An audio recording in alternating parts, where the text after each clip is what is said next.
to Chelsea, the VAR in between took 3 minutes to come to that verdict. I just wonder whether the authorities have been on with an explanation, whether you're happy with it. No, not to me. I actually disagree with Dermot Gallagher, who works for you as well. So I don't know how he saw it hit somebody's leg, but maybe they're seeing a screen that we've not. So I'm looking forward to seeing that picture which suggests it hits his leg. Thank you, David.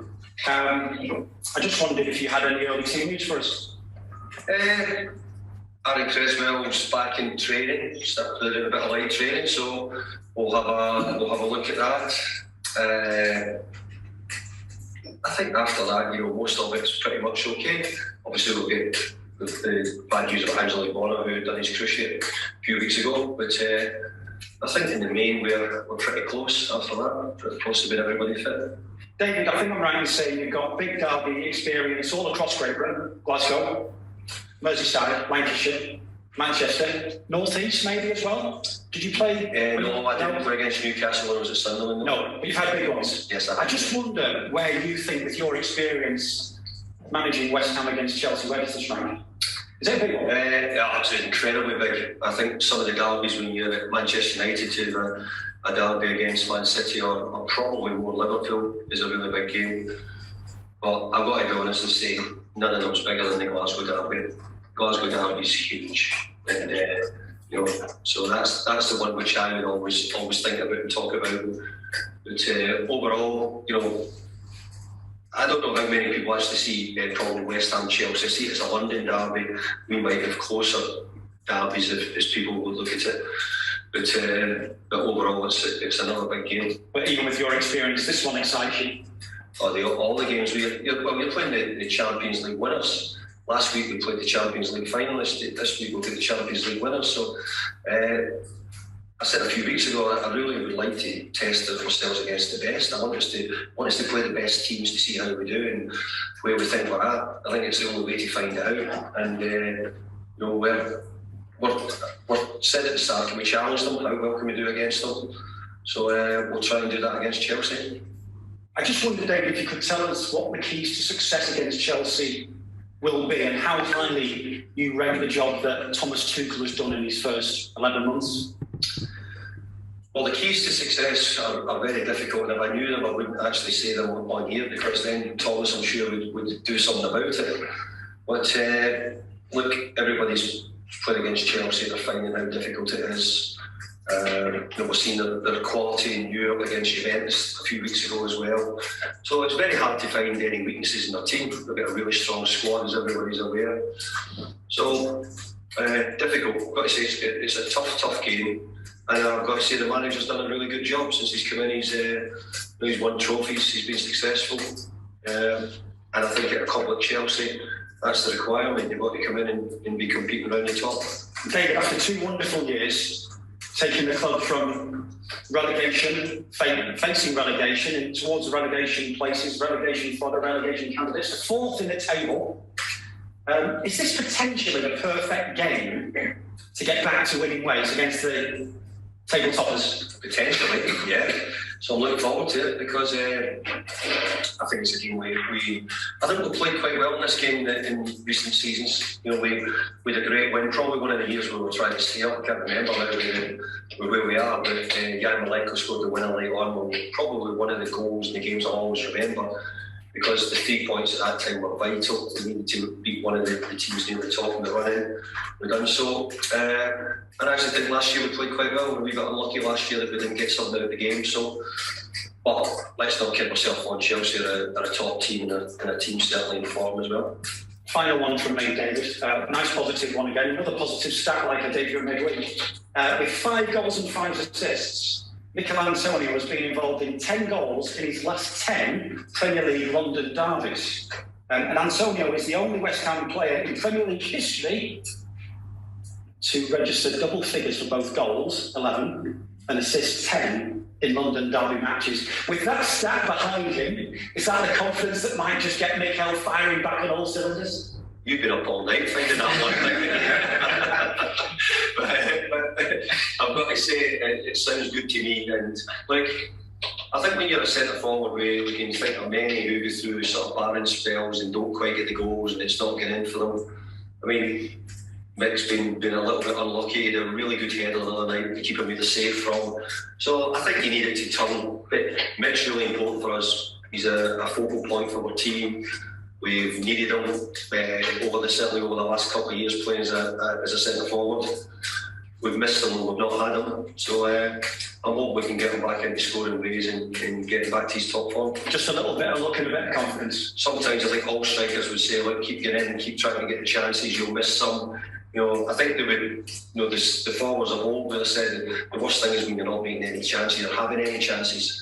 So let's hope that continues to get a few chances. Good on you.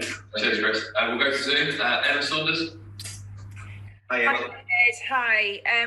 You mentioned a few moments ago about when you last met back in April. You were just behind Chelsea in that race for top four at the time. I know you said after the game it was just about getting some kind of European football at that stage. I just wonder, 7 or 8 months on, as you prepare for this game this time round, is it pulling into focus just how much you want fourth spot this season, and specifically Champions League football this time? Well, I said right at the start, Emma, I finished 2 points behind Chelsea in the league, and the challenge I've laid down to the players is to say, can you get those extra 2 points? Now, whether those extra 2 points are going to get us in the Champions League or not, I have no idea. But I've said, can we challenge the teams in the top four? So there's a lot of teams who are used to being there, and I think for us even to make a fifth of it's a good start. This time last year we were probably still quite a bit down the league, and we really only picked up in the second half of the season. So we've made a really good start to the season. The job now is to hang in there, keep with the teams, keep on to the short tails of the teams at the top, and see if we can have a right go at it come the end of the season. The players' mentality is that they want to be in the top four. I certainly do. We'll need to see if we can prove that come the end of the season. In an interview that you've done with the club website in the last 24 hours or so, you talked about, not playing quite as well in the last couple of games recently and not having the cohesion against Brighton, which you have seen in other games. I just wonder, with a couple of days really to prepare for this one being a Saturday 12:30, in practice, what can you do with the players in that time to just try and improve that cohesion? You don't have any time, to be honest, and with the programme we've got. But it'll be the same for all the Premier League managers at the moment. Certainly this week with 3 Premier League fixtures, it's very difficult then. And I think you've seen quite a lot of injuries as well this week from Premier League players, which is disappointing because it's the volume of games. We've tried to manage our players during the week, and certainly in the European games we've done it pretty well. But yeah, it's not an easy thing to get back. But we've played really well for long parts of the season. We really have, and it's always going to be the case. There'll be bits of the season where you have bits of dips. There might be injuries. We lost Angelo and Warner 2 weeks ago, and we've not quite got that bit totally sorted. We've lost Aaron Creswell. So injuries will play a part in all the clubs at different times. But look, we'll get back to it. I'm sure we will. We need to find a little bit better form with the ball and try and use the ball better than we have done in the last couple of games. So I'm hoping it's against Chelsea. Just finally from me, I suppose on that note, I bet you're so thankful that this time round there won't be the COVID restrictions. You'll have the fans inside London Stadium Saturday 12:30. I mean, you must be delighted and hope they can play their part. I do, and they've done a great job for us. The support have been really great all season. Away from home and at home, the stadium's been rocking. So, but I actually think it should be because of the way the players have performed. The players have done great things, and even the other night where we were disappointed to draw away, the amount of attempts at goal we had, and hit the other side of the bar, one headed off the line in the last minute. So we had a lot of goal mouth action. So hope we can keep the chances up, and let's hope that we can convert a few more. All right, thanks for your time. Good luck. Thanks, Emma. Nigel. Hello, David. Hi, Nigel. I just want to follow up perhaps a question that Emma asked. A few days ago, Thomas Tuchel was talking about how rest and recuperation is absolutely central to this sort of busy period. How has the attitude or the science changed towards that since you started in management? Well, first of all, rest and recuperation is really important. I think when you've been brought up in the lower leagues in England and playing every Saturday, Wednesday, I'm quite used to the games and quite used to the way we play in this country, and I see it as part of the job. I see it as part of our DNA over here, that we have a lot of games and you have to try and get yourself out again and ready to play. And as a manager, I have to try and get the players prepared the best I can for the next game. It's been good that we've had the European football, because it's given me a chance to sort of get the players a little bit prepared for Thursday, Sundays.